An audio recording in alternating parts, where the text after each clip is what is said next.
Halo semuanya teman-teman, ketemu lagi dengan saya di sini. Pada kesempatan kali ini saya akan membahas soal P3K tahun 2023 tentang kompetensi manajerial, formasi guru dan teknis. Ya. Nah, saya tidak akan bertele-tele, langsung ke pembahasan soal. Soal yang pertama. Saya bekerja sebagai penjaga keamanan di sebuah pasar yang sangat ramai di kota saya. Suatu hari saat sedang bertugas, saya melihat ada seorang pengunjung datang dan memarkirkan kendaraannya dengan tidak tertib sehingga menutupi jalur kendaraan lain. Yang saya lakukan adalah A. Mengumumkan melalui speaker supaya pemilik kendaraan tersebut bisa memindahkan kendaraannya. B. Mendatangi pengunjung tersebut dan langsung memintanya untuk memindahkan kendaraannya. C. Segera memanggil juru parkir untuk memindahkan kendaraan tersebut supaya tidak mengganggu arus kendaraan.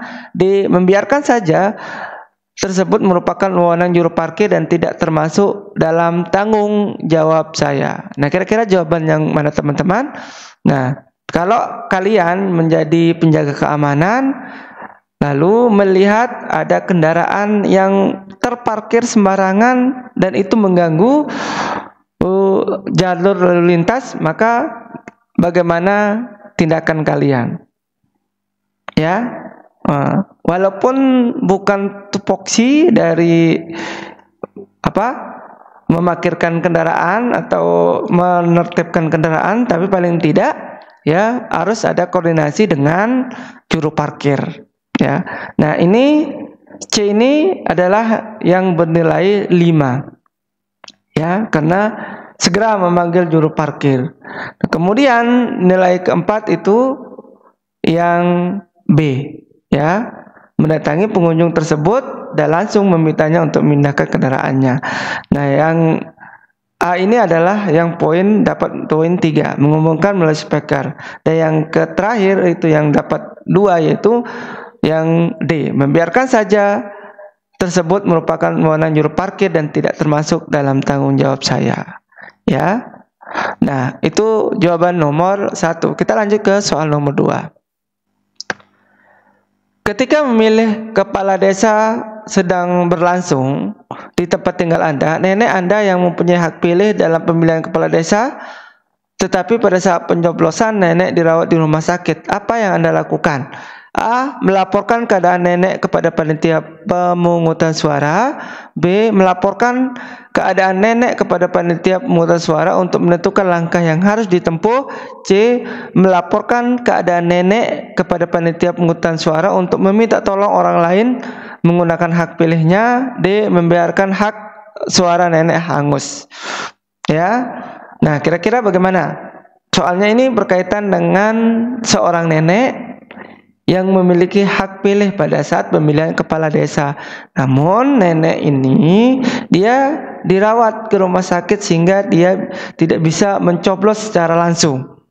Ya, tindakan apa yang Anda lakukan sebagai seorang anak mungkin atau sebagai seorang cucu? Ya, tentunya harus melaporkan ya keadaan nenek kepada panitia musyawarah untuk menentukan langkah yang seharusnya ditempuh. Nah, kalau sudah seperti ini tentunya ada langkah yang harus ditempuh. Entah itu nanti kertas suaranya dibawa ke rumah sakit untuk langsung dicoblos oleh neneknya di rumah sakit, ataukah mungkin diganti sama perwakilan, tapi itu sebenarnya tidak boleh atau dibiarkan hangus. Tapi kalau yang pertama itu harus dilaporkan ke panitia dulu untuk mengambil langkah selanjutnya. Ya, ini mendapatkan poin 5 ya.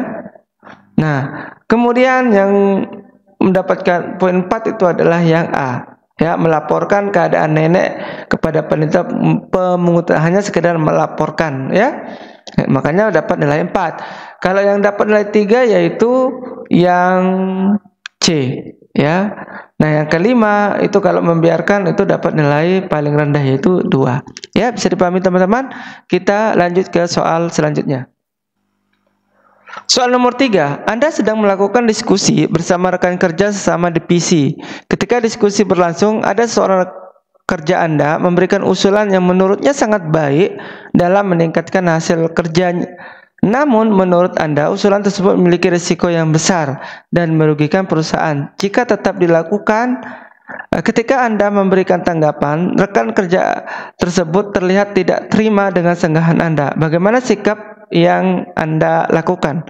A. Memintanya untuk memberikan gagasan yang memiliki risiko kecil dan realistis. B. Memintanya untuk memikirkan kembali gagasan yang diusulkan. C. Mengajaknya berbicara dengan bahasa yang santai dan ringan serta fokus pada tujuan awal. D. Keluar dari ruangan diskusi memberitahukannya kepada atasan. Nah, kira-kira jawaban yang mana? Sikap yang Anda lakukan kalau ada teman atau rekan kerja Anda yang menolak apa yang kalian sampaikan. Karena memang rekan kerja Anda itu ada memiliki usulan, ya, tapi usulan tersebut memiliki risiko. Nah, bagaimana menanggapi hal tersebut? Ya, tentunya harus melakukan hal yang terbaik supaya hasilnya juga sama-sama baik. Maka opsi yang C ini akan mendapat nilai 5. Ya, kenapa mendapat nilai 5? Karena mengajaknya berbicara dengan bahasa yang santai dan ringan serta fokus ke tujuan awal. Nah, kemudian yang nilai keempat itu adalah yang A.